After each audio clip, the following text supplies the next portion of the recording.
Hello dear viewers, এই ভিডিওতে আজ আমি আপনাদের দেখাবো এমন একটি অসাধারণ ওয়েবসাইট যেটার মাধ্যমে আপনি আপনার পিকচারের ব্যাকগ্রাউন্ড খুব সহজেই রিমুভ করতে পারবেন। সেই জন্য আপনাকে যেতে হবে, যে কোনো একটি ব্রাউজার ওপেন করুন এবং এইখানে গিয়ে আপনি সার্চ দেবেন বিজি রিমুভ। এটা আমাকে অলরেডি সাজেশন করছে। এইখানে গিয়ে এই web page busy remove from image, এইটা আপনি সিলেক্ট করে দেন। ওকে, দেন আপলোড ইমেজে গিয়ে আপনি ইমেজটাকে আপলোড করে নিন।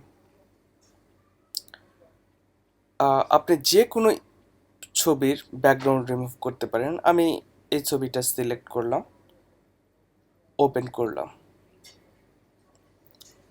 এটা কিছুক্ষণ সময় নিচ্ছে রিমুভ হতে, ব্যাকগ্রাউন্ড রিমুভ হতে অল্প কিছু সময় নিতে পারে। অ্যানালাইসিস করছে যে কোনটা ব্যাকগ্রাউন্ড এবং কোনটা হয়ে গেছে। দেখেন এইখানে যে পুতুলটি আছে, এই পুতুলটিকেও সে মানুষ হিসেবে ডিটেক্ট করছে, সেই কারণে এইটাও মানে এইটা একজন মানুষ হিসেবে রেখে দিয়েছে এবং ব্যাকগ্রাউন্ড রিমুভ করে দিয়েছে।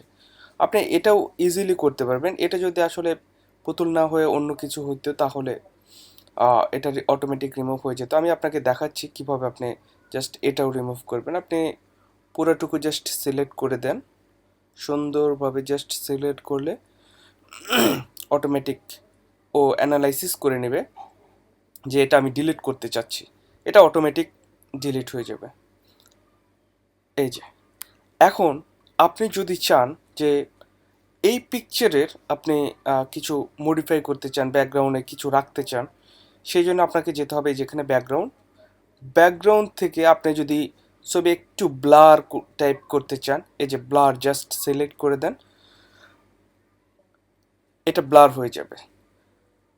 দেখুন শুধুমাত্র ব্লার হয়নি, পিছনে মনে হচ্ছে একটা ছায়া পড়ে আছে, এরকম একটা মডিফাই। তারপরে এখানে আপনি যদি আরও ফুললি ব্লার করতে চান সেটাও করতে পারবেন খুব ইজিলি।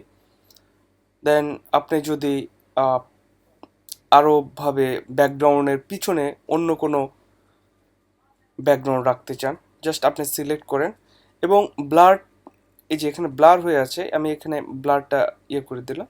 এই যে আপনার ছবি সুন্দরভাবে, আপনি এখানে অনেকগুলো ব্যাকগ্রাউন্ড আছে, আপনি যেটা ইচ্ছা সেটা পছন্দ করে জাস্ট সিলেক্ট করলে অটোমেটিক নিয়ে নেবে। ওয়াও! এবং আপনি যদি মনে করেন যে আপনার নিজস্ব কোনো ব্যাকগ্রাউন্ড আপনি এইখানে বসাতে চান, সেটাও এইখানে আপনাকে আপলোড ব্যাকগ্রাউন্ড করতে হবে। আপলোড ব্যাকগ্রাউন্ডে গেলে আপনাকে সেই ছবিটা সিলেক্ট করতে বলবে এবং ওই ছবিটা যদি আপনি, আমি জাস্ট দেখাই দিচ্ছি আপনাকে। এই যে আমি সাপোজ ধরেন আমি এই ছবিটা ব্যাকগ্রাউন্ড হিসেবে ইউজ করতে চাচ্ছি, অন্য যে কোনো ছবি করতে পারি। এটা আমি ওপেন করলাম, এটা ব্যাকগ্রাউন্ড হিসেবে চলে আসবে। তারপরেও আপনি দেখেন অসংখ্য এখানে আপনার ব্যাকগ্রাউন্ড হিসেবে অসংখ্য পাবেন। আপনি সেটা মডিফাই করে নিতে পারেন আপনার পিকচারকে। ফটোশপে আপনার কাজ মুহূর্তের মধ্যে হয়ে যাবে এবং এইটা জাস্ট আমি ডাউনলোড করলে এটা ডাউনলোড হয়ে যাবে। এই যে আমি কোথায় ডাউনলোড করছি, আমি ডাউনলোড করে দিই এবং এটা অলরেডি ডাউনলোড হয়ে গিয়েছে। এই যে আপনি যদি ছবিটা ওপেন করেন,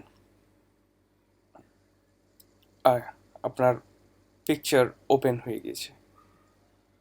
সো যে ভিউয়ার্স, এভাবে আপনি আপনার কাজকে খুব সহজে আপনার ব্যাকগ্রাউন্ডকে রিমুভ করে ফেলতে পারেন। Thank you for watching this video.